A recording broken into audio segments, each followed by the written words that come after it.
Hello नमस्कार, जय Hind. Class 12th bio का जो पहला चैप्टर है पुष्पीय पौधों में लैंगिक जनन, इस अध्याय की जो मोस्ट इम्पॉर्टेंट टॉपिक है पुष्प की संरचना, इस टॉपिक को पढ़ाने जा रहे हैं। इस टॉपिक को आप तैयार कर लीजिए, एग्जाम के दृष्टि से यह इम्पॉर्टेंट टॉपिक है।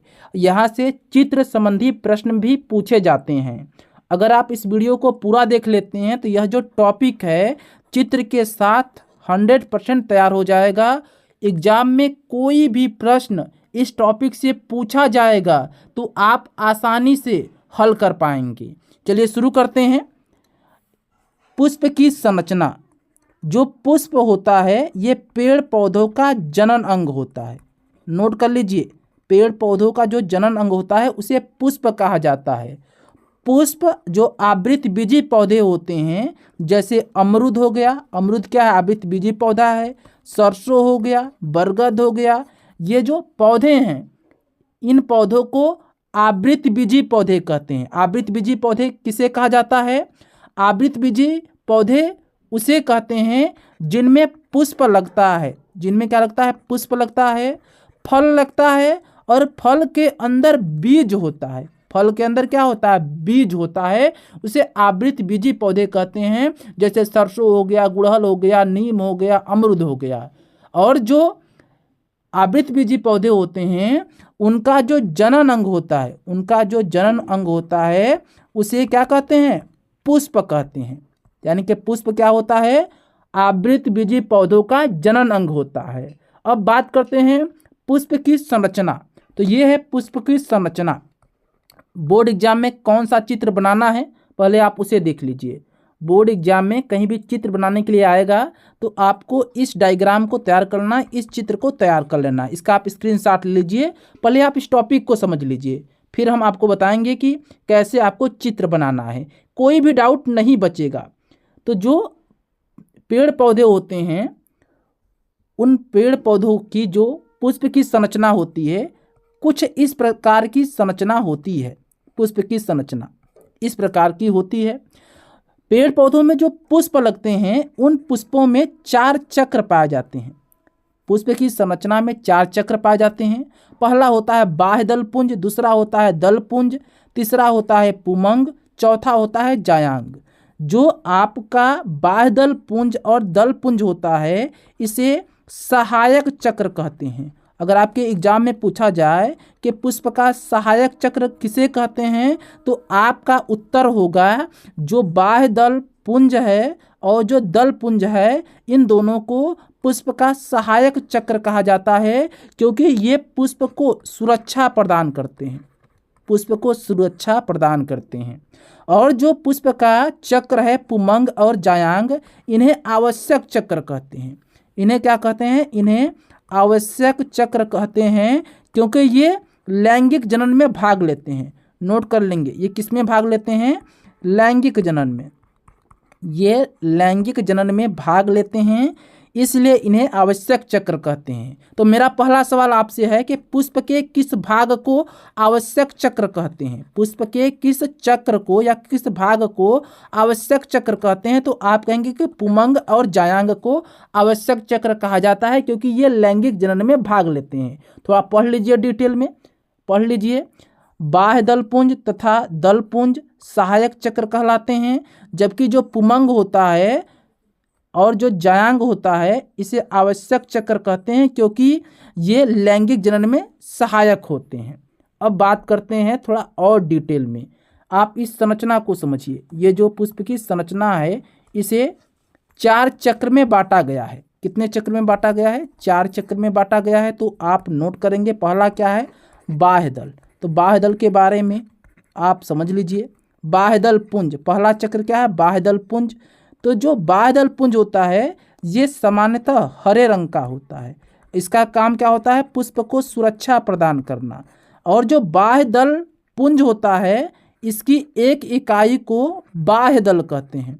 आप गुड़हल का पुष्प देखे होंगे, इस तरीके की जो संरचना होती है पुष्प के नीचे हरे रंग की, इसी संरचना को बाह्य दल कहते हैं। और बाह्य दल के जो समूह होते हैं, यानी कि बाह्य दल का जो समूह है इसी समूह को क्या कहते हैं? बाह्य दल पुंज कहते हैं, क्योंकि पुंज का मतलब होता है समूह।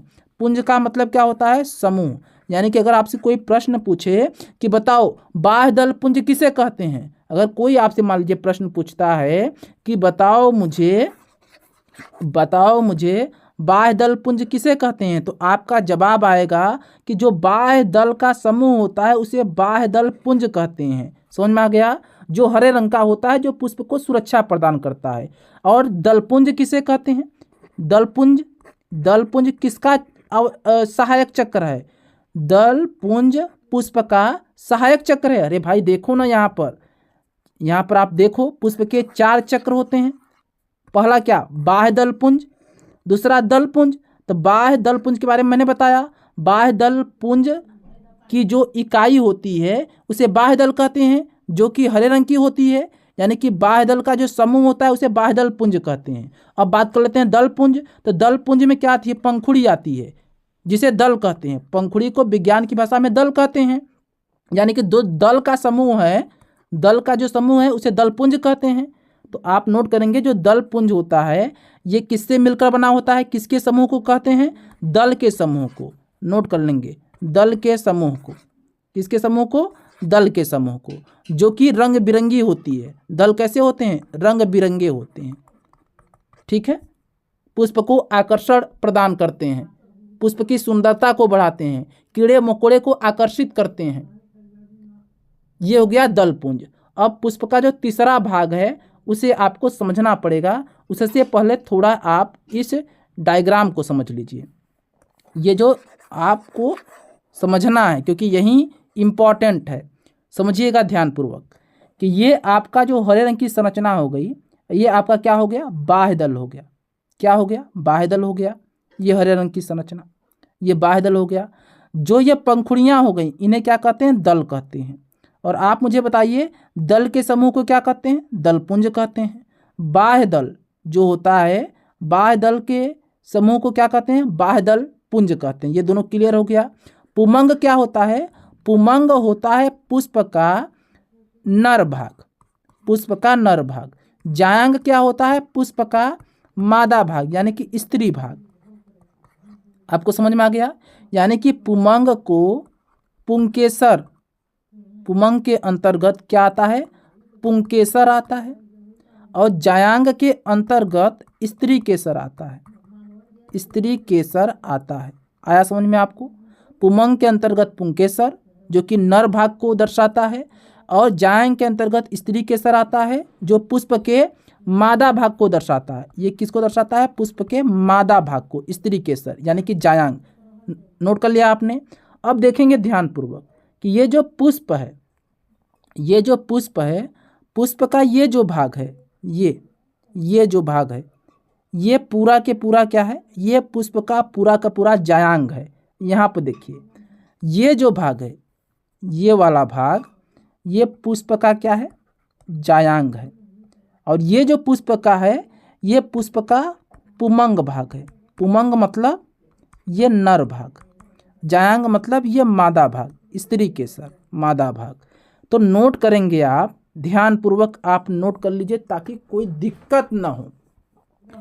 यह मैं नोट करा दे रहा हूँ। ये जो जायांग भाग है पुष्प का, इसे 3 भागों में बांटा गया है। पहला ये हो गया, दूसरा ये हो गया, तीसरा ये भाग हो गया। ठीक है, आप देखेंगे ध्यानपूर्वक, इस चित्र को देखिए। तो जो ये भाग होता है इसे वर्तिकाग्र कहते हैं, और ये भाग को वर्तिका कहते हैं, और ये इस भाग को बीजांड कहते हैं। नहीं समझ में आया? ये देखिए, ये जो सबसे ऊपर का भाग है, इस भाग को कहते हैं वर्तिकाग्र, वर्तिकाग्र। इस भाग को कहते हैं वर्तिका, जो नलीनुमा होता है। और ये जो नीचे का होता है इसे कहते हैं बीजांड। यानी कि जो पुष्प का मादा भाग होता है जिसे जायांग कहते हैं, इसके अंतर्गत पुष्प के 3 भाग आते हैं, वर्तिकाग्र, वर्तिका, बीजांड। समझ में आया? प्रश्न एग्जाम में केवल ये भी आ सकता है कि पुष्प की मादा संरचना का चित्र बनाइए, तो आपको केवल इतना बनाना होगा। या प्रश्न आ सकता है पुष्प के जायांग भाग का चित्र बनाइए, केवल इतना बनाना होगा। नर भाग का आ गया तो आपको ये बनाना पड़ेगा। तो जो पुष्प का पुमंग भाग होता है, नर भाग, ये जो ऊपर का होता है ये, और एक होता है डंठल। तो आप यहाँ चित्र में देखिए, आप जब आप ये देखेंगे तो जो ये भाग है, ये भाग, ये होता है पुमंग। मैं इरेज करके दिखा दे रहा हूँ ये भाग। तो जो ऊपर की संरचना होती है इसे कहते हैं परागकोश। मैं यहाँ बता दे रहा हूँ, ये जो ऊपर की संरचना है, ये ऊपर वाली जो संरचना है ये वाली, इस संरचना को कहते हैं परागकोश, परागकोश। और जो डंठल नुमा है, डंडी नुमा, इसे कहते हैं पुतंतु, पुतंतु। यानी कि पुमंग के अंतर्गत पुष्प के 2 भाग आते हैं, परागकोश, पुतंतु, और जांग के अंतर्गत 3, वर्तिकाग्र, वर्तिका, बीजांड। अब आपको समझ में आया? तो यहाँ चलिए नोट कर लीजिए। यहाँ अगर हम बात करते हैं, ये क्या है? ये है आपका ये वाला, ये है पुष्प का जायांग, मादा भाग, जिसके अंतर्गत 3 अंग आते हैं। पहला ये जो अंग है ये है आपका वर्तिकाग्र, वर्तिकाग्र। ये जो नलीनुमा है ये क्या है? वर्तिका। और ये है आपका बीजांड। आपने देखा, ये वाला देखा हिस्सा, ये बीजांड होगा, ये नलीनुमा वर्तिका हो गई, ये ऊपर वर्तिकाग्र। आपको समझ में आ गया पुष्प का? अब बात कर लेते हैं ये जो हरेनुमा संरचना है ये क्या है? ये आपका बाह्य दल है। ये क्या है? बाह्य दल है। ठीक है, ये बाह्य दल के नीचे क्या होता है? यहाँ पुष्पासन, पुष्पासन, पुष्पासन। ठीक है, ये जो पंखुड़ियाँ हैं इन्हें क्या कहते हैं? दल कहते हैं। दल के समूह को दलपुंज। अब बात कर लेते हैं ये जो है, इस भाग को क्या कहते हैं? पुमंग कहते हैं, पुमंग। जो कि ये खुंडी नुमा संरचना है, इसे क्या कहते हैं? परागकोश कहते हैं। इस भाग को क्या कहते हैं? परागकोश कहते हैं। और ये जो डंडी नुमा है इसे क्या कहते हैं? पुतंतु कहते हैं। ये पूरा हो गया आपका जो टॉपिक है। अब यहाँ देख लीजिए, आपको इस चित्र को तैयार कर लेना है। इस चित्र को, ये जो आपकी खुंडी नुमा संरचना है इसे क्या कहेंगे? नोट कर लीजिए, परागकोश। परागकोश किसका भाग है? पुमंग का। पुमंग को पुंकेसर भी कहते हैं। पुमंग की जो एक इकाई होती है उसे पुंकेसर कहते हैं। समझ में आ गया? आप यहाँ देखेंगे, ये जो पुमंग होता है इसकी जो एक इकाई होती है इसे पुंकेसर कहते हैं। नोट कर लेंगे, इसे क्या कहते हैं? इसे पुंकेसर कहते हैं। और जांग की जो एक इकाई होती है उसे स्त्री केसर कहते हैं, स्त्री केसर। अब आपको समझ में आ गया? तो ये पूरा के पूरा है चित्र, आप नोट समझ लीजिए। ये आपका पुष्पासन हो गया। बीजांड के ठीक नीचे, ये जो बीजांड है ये, इसका ठीक नीचे होता है पुष्पासन। ठीक, तो चलिए मेरे कुछ सवाल हैं जिनका आप जवाब दीजिए कि पुतंतु किसका भाग है? अगर मैं आपसे पूछूं पुतंतु किसका भाग है तो आप कहेंगे पुंकेसर का, पुंकेसर, जो कि पुष्प का नर भाग होता है। परागकोश किसका भाग है? अगर हम बात करें परागकोश की अगर बात करें तो परागकोश भी किसका भाग है? पुंकेसर का। अगर हम बात करते हैं वर्तिकाग्र की, तो वर्तिकाग्र किसका भाग है? वर्तिकाग्र भाग है किसका? स्त्री केसर का, स्त्री केसर का। ठीक, नोट करेंगे, देखेंगे आप, ये जो है ये पूरा के पूरा क्या है? स्त्री केसर है, यानी कि जायांग है। ठीक है, तो ये है, इस चित्र को आप तैयार कर लेंगे। मिलते हैं।